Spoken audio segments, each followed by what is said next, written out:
Hi there, my name is Kunneberg and welcome to my channel. This is a film review of A Dark Path. It's a horror, came out in 2020, it's a 15, it's an hour and 15 minutes. Amazon is 3.3 out of 5 and IMDb is 2.7 out of 10. Let me the Amazon synopsis. On their way home from a hen party in Eastern Europe, sisters Abby and Lily get lost. With no signal or GPS, they try to navigate their way out through a deep forest, but their tyre blows out. With no spare tyre or signal, they discover that this is no ordinary forest. And there's a reason why no cars come here, for the locals know what lives deep in the woods, and if they're woken, there's nowhere to run. I'll talk about that in a minute. So the director is Nicholas Winter, who directed Warblade. Producers, well, there's 5 of them, so just pick the main 2, says producer. Jeet Thakrar, Jeetthakkrar, who produced One Ranger, and Lucinda Rhodes Thakrar, who also produced Warblade. Music was by Simone, S-I-M-O-N-E, Simone, Cilio, C-I-L-I-O. It's a male, that's why it confused me, because that's usually what you say when you say Simone. Who was in Badsville. I did the music for Badsville, sorry. And the cast, I've only picked the main 2, obviously. We have McKenna Guyer, M-A-K-E-N-N-A-G-U-Y-L-E-R, who is Abby, who is in King of Crime. She's the one on the right. And Marie Beasley, B-E-A-S-E-L-E-Y, who is Lily, who is an Undercover Hooligan. It was filmed in the UK. Now, just so you know, the synopsis bit here where it says no ordinary forest, and there's a reason no cars come here, the locals know what lives deep in the woods, and they're woken, there's nowhere to run. None of that is in the film. I mean, it is, but you could just stop with no spare tyre. That's it. So, straight from the start, they're in the nightclub. Now, I say the nightclub, it's about the size of a toilet. With some sort of like tin foil all over the walls. I think there's about 2 people as well. There's the 4, these 2 girls, her 2 friends, and 2 other people just dancing. But that's it. There's no DJ. I think there's a seat, maybe a chair. It's loads of sort of tin foil all over the walls. It's the most bizarrest nightclub I've ever seen. If this is what it's like in the Eastern Bloc, which I'm pretty certain it isn't, there you go. But anyway, they go back to the hotel, which I assume is in the city somewhere. I don't know where, because at this time I had no idea where anything was, because it doesn't tell you even on Amazon or in IMDb. It just says Eastern Europe, so that kind of narrows it down to being anywhere. As again, I don't tend to read synopsises before I watch it, so I found out, it's a British film, because obviously they're British. And due to the low budget, which I'm assuming it's a low budget, let's have a look at the price. You know what I mean? The how much they spend on it. Did they say how much? No, I didn't say how much they spend on it. Probably nothing. We get the full old backstory, or the old full backstory sort of thing. Full discussion in the hotel room. Constantly blabbering on. And 10 minutes later, we're finally in the car. So basically, if you think, best way to describe it, they wake up. The other 2 are buggered off to the flight. These 2, don't know why, but they're getting a different flight or a different car. Why? I haven't got a clue. It would make more sense to go in the same car, would it not? But hey, what do I know? Anyway, so them 2 get up, and all you have is this from one sister. I think it's Abby. Oh no, Lily. Did you have 3 burgers last night? Yeah, I think I did. Oh really? Okay. Well, these sheets are nice. Oh, I know, but they're not like Homes, are they? No, they're not. I think they're pure cotton, aren't they? Yeah, something like that. Well, what did you think to that sunlight outside? Well, and this is what it was like. It was like, what the hell's going on? And they had to get to the flight. Literally at this point, I was thinking these 2 sisters are going to kill me off. And they finally get in the car, like I say. But they don't drive. They sit there for 5 more minutes talking about complete crap. So, what do you do when you get home? Well, I thought I'll do this, but I don't want to talk about it. Well, what do you reckon to this? Oh, well, yeah. What's that drink you've got there? It's like, just drive the bloody car. You're late for the bloody flight, for God's sakes.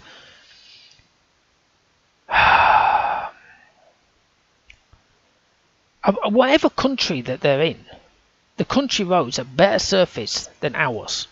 When I'm driving on the our country lanes, it's like driving on a rally course.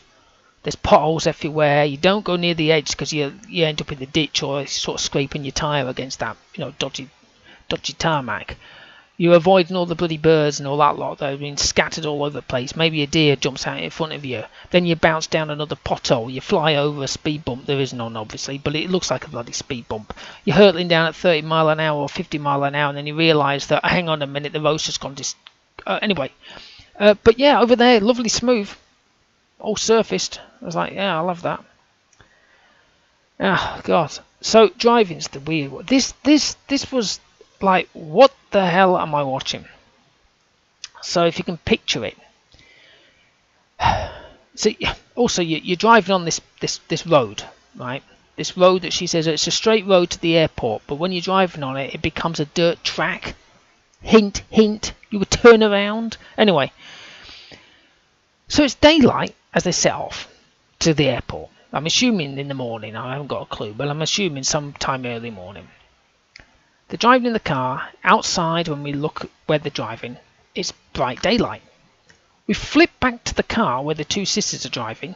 It's sort of dark with this red light. So if you can imagine, I think it's on the image that I posted up onto the thingamajiggy. Let me have a look. Yes, so the image that you can see with the two girls, that's what it was like inside the car. Red, completely red. Like, it wasn't just a light that was in front of them, like, a brake light of somebody's car. It was literally, the entire interior was bathed in red light and dark. Then you look back outside again, and it's light again. It's like, okay, get back inside the car, it's red again. And then also you got the wipers. Because obviously they're not moving very well, even though she's driving quite a new car. Look outside again, it's dark. Back inside, it's red again. It's like, what the hell? And still got the wipers on. You look outside again, this keeps doing this thing constantly back and forth. And the path, this road, or this dirt track, is dry because it's not raining. Back inside, it's like, oh my God. It's just like, what the hell? Anyway, they arrive where they arrive. Obviously, they have a puncture, as it says on the thing. They do have a tyre. It's just that has a puncture. So that it's not strictly true, but I suppose in a way it is true. And then they bang on again. There's nothing again. There's talking about crap. And then they're walking off to try to find wherever they are. Instead of going back the way they came, they go forward. And then they get back to the car. So then they do a load more talking. And it seems that it's because Abby had something happen to her at college.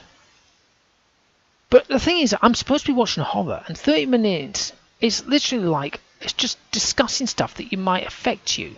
This might affect you, might trigger you, might have an issue with this. I felt like I thought there was going to be a phone number popping up saying if you have any issues, call the Samaritans. It was literally like that. I was like, what am I watching? This isn't a horror. I have seen another film like this. I can't remember which one it was where it had all this talking, because I think they think that you want to know the backstory. There is no backstory. They're on a hen night. They get lost. They meet a monster. We don't need to know what happens back home because they're already there. Anyway, the sister went to the toilet. That's Lily. And like I said, they've been broken down, and she's been gone for ages. It was so peaceful, no talking. That's where the director was like, "Damn, what do we do? What do we do? What do we fill in the mess in the space?" It's like action. So she went out to look for the sister, obviously.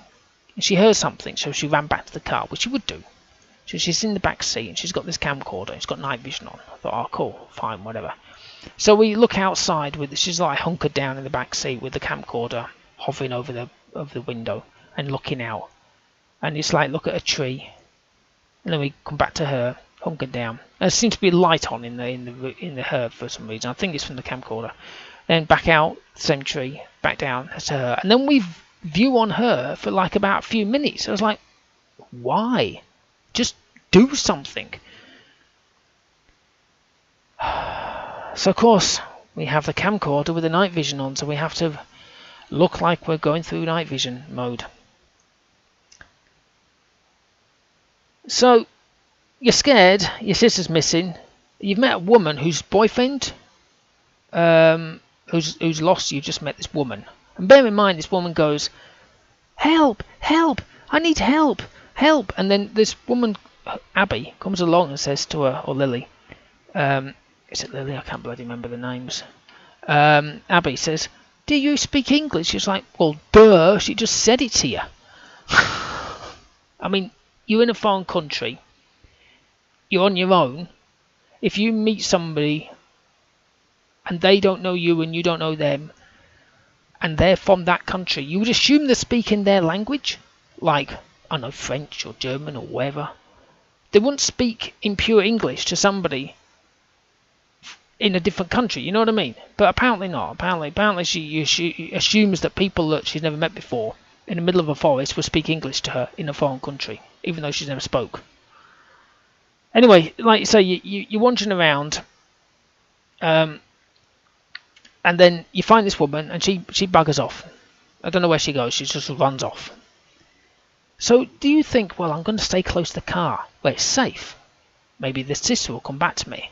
Or do you sort of create a flaming torch with fire so you stand out like a sore thumb?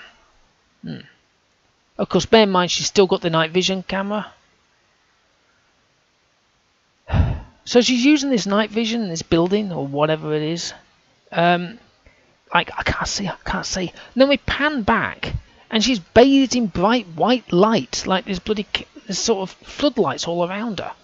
But yet she's looking through it going, I can't see, where are you? It's like, for God's sakes, if you're going to do it, make it dark. I mean, we've all seen it, maybe not everyone, but you might have seen Descent, and you'll know what it's like. It's pitch black, you can't see a damn thing, and then they just light a little match. That would be better. It was literally like watching some crappy Blair Witch film.